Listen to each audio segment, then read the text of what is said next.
আসসালামু আলাইকুম ওরহমতুল্লাহ। তান্ত্রিক মহাগুরু চ্যানেলের পক্ষ থেকে স্বাগতম। আমি সাইফুল কবিরাজ।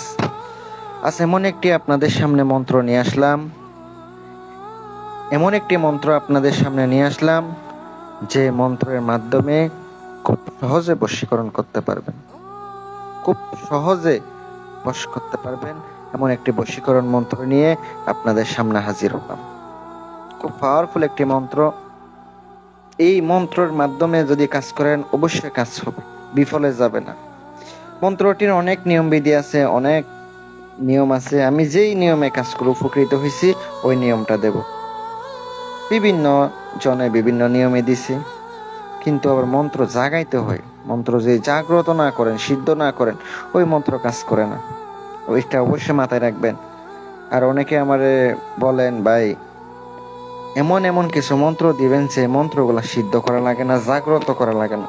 কথা হচ্ছে লাগে না, ঠিক আছে, কিন্তু আপনার উস্তাদ থাকতে হবে, এই বিষয়ে আপনার পারদর্শী হতে হবে।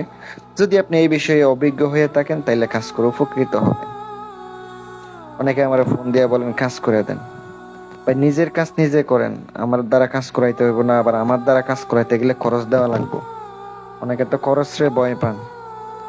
যদি আপনার খরচ দেওয়ার ইচ্ছা হয় ইনশাল্লাহ কইরা দিতে পারবো।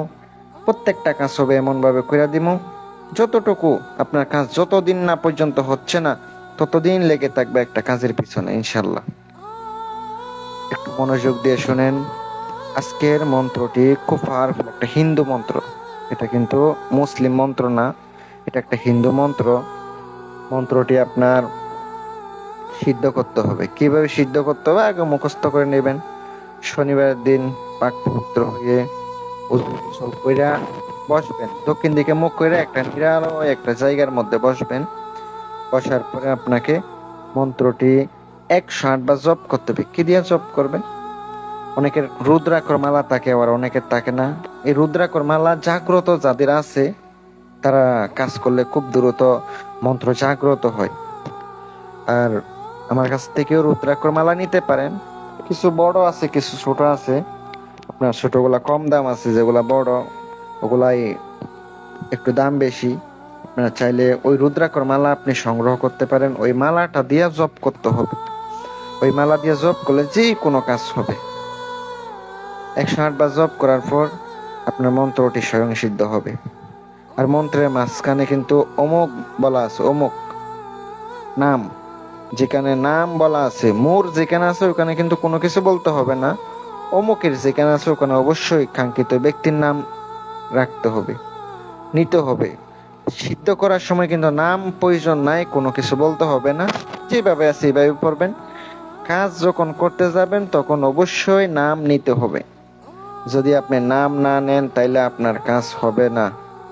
যখন আপনি নাম নেবেন তখন তার চেহারা কল্পনা করবেন, কল্পনা করে কাজ করবেন। বিশেষ করে একটা কথা হচ্ছে, যাদের আংটি প্রয়োজন আপনারা যোগাযোগ করতে পারেন। বিভিন্ন পাথরের আংটি আছে, খোদাই করা আংটি আছে, চাইলে আপনারা নিতে পারেন। তারপরে আপনার মন্ত্রটি সিদ্ধ হয়ে গেছে, এবার কাজে লাগাবেন কিভাবে? কাজে লাগাইতে হইলে আপনাকে অবশ্যই এই মন্ত্রটি দ্বারা কাজ করতে গেলে আপনাকে ছোলার পুতুল সংগ্রহ করতে। ছোলা, অনেকে ছোলা চিনেন না, যারা হিন্দু যারা আছে এরা কিন্তু পূজাতে ব্যবহার করে। ওই ছোলা পাট থেকে তৈরি হয়। এই ছোলার পুতুল দিয়ে আপনাকে পুতুল বানাইতে হবে। 18 মোকামের মন্ত্র পড়া পুতুল বানাইতে হবে। এই পুতুলের হাত এবং পা, চোখ সবকিছু থাকতে হবে। ওই পুতুল বানানোর পরে পুতুলের বুকে আপনি তাহার নামটা লিখে দিবেন।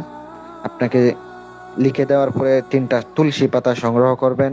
আর পুতুলটা আপনার জাগ্রত করতে হবে, প্রাণ প্রতিষ্ঠা করতে হবে। এই প্রাণ প্রতিষ্ঠা করার মন্ত্র আমার চ্যানেলে দেওয়া আছে, আপনারা একটু কোর্স করবেন। ভিডিও নিচে কোর্স করলে পেয়ে যাবেন। পুতুল জাগ্রত করার পরে আপনি রেখে দিবেন। রেখে দেওয়ার পরে একটা ছবি নেবেন, ছবির সামনে রেখে আপনাকে যে তুলসী পাতা নিছেন ওই তুলসী পাতা আপনাকে ধরতে হবে। আর আপনাকে গোলাপ জল লাগবে, গোলাপ জলে আপনি ডুবাবেন। ওই তুলসী পাতা তার বুকে ধরে একটা বেল গাছের কাঁটা নিয়ে আপনি ঢুকাইয়া দিয়ে মন্ত্র পড়তে থাকবেন। এক নিঃশ্বাসে একবার একবার পড়া, 3 নিঃশ্বাসে 3বার পড়া ফু দিবেন আর পুঁতে দিবেন। এভাবে 7টি বার পড়তে হবে, 7টা আপনাকে পড়তে হবে। এবার এই পুতুলটাকে আপনাকে সরাসরি শ্মশানে যাইতে হবে রাত 12টার সময়। শ্মশানে যাইয়া ওই যে ছবি সহ আপনাকে পলিথিনে মুড়াইতে হবে। মুড়াইয়া শ্মশানটা জাগ্রত করবেন। কিভাবে জাগ্রত করবেন মন্ত্রটি বললা দি, শ্মশান জাগো, শ্মশান জাগো, শ্মশান জাগো, যেই কাজে লাগাই তুরে সেই কাজে লাখ লাখ লাখ লাখ ব্রহ্মা বিষ্ণু মহেশ্বর 3 দেবতার দোহাই।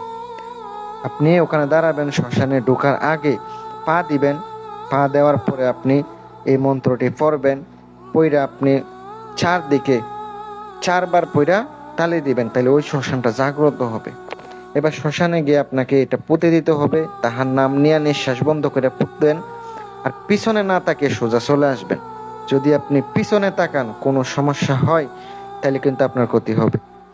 যদি কেউ ডাকও দেয়, পিছনে তাকানো যাবে না, সোজা আপনি বাসায় চলে আসবেন। ইনশাল্লাহ আপনার কাজটা হবে।